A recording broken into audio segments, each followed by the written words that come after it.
saya nggak mau bilang ini hukum, karena ini masih berproses kan, masih ada sidang kode etik kan, sehingga kita tuh nggak boleh namanya mendahului gitu.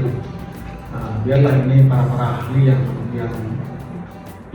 apa namanya menilai gitu. Jadi gimana Mas? Setuju. Jadi kan masalah hukum itu ya serahkan pada yang ahli. Sikap politik kita tetap tenang menghadapi gejolak yang akhir-akhir ini terjadi. Yang penting kita punya keyakinan lurus bahwa yang paling pantas Yang terbaik pemimpin dan yang terbaik adalah agama. Ganjar Ganjar Mahfud. Mahfud.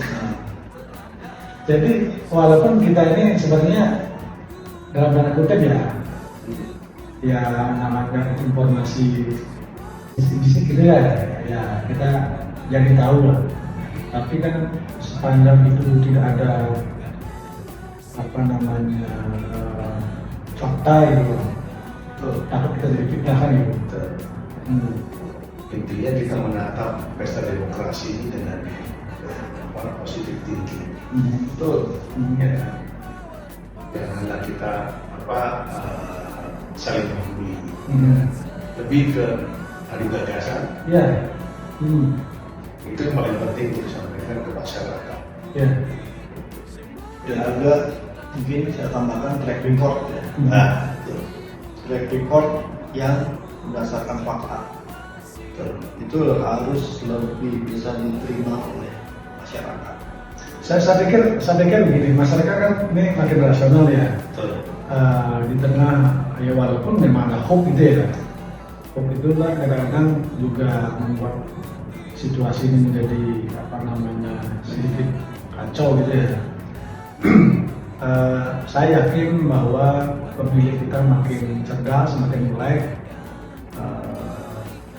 bisa melihat atau membandingkan mana yang valid, mana yang apa namanya itu hoax lah gitu. Mungkin ada saran dari Liga bagaimana masyarakat bisa mengupas informasi yang berseliweran, masyarakat mudah membedakan antara yang fakta dan yang hoax. Ya, oke. Kita ini harus membiasakan diri mau capek untuk membaca. Terutama dari sumber-sumber yang kredibilitasnya itu terjaga, reputasinya terjaga. Jangan membaca berita-berita yang pinggiran gitu ya, pinggiran yang tidak jelas reputasinya. Karena namanya jurnalisme itu kan harus menjaga reputasi. Tugas media itu sebenarnya kan idealnya bagaimana mencerdaskan kehidupan bangsa. Jadi harus memberikan informasi yang akurat.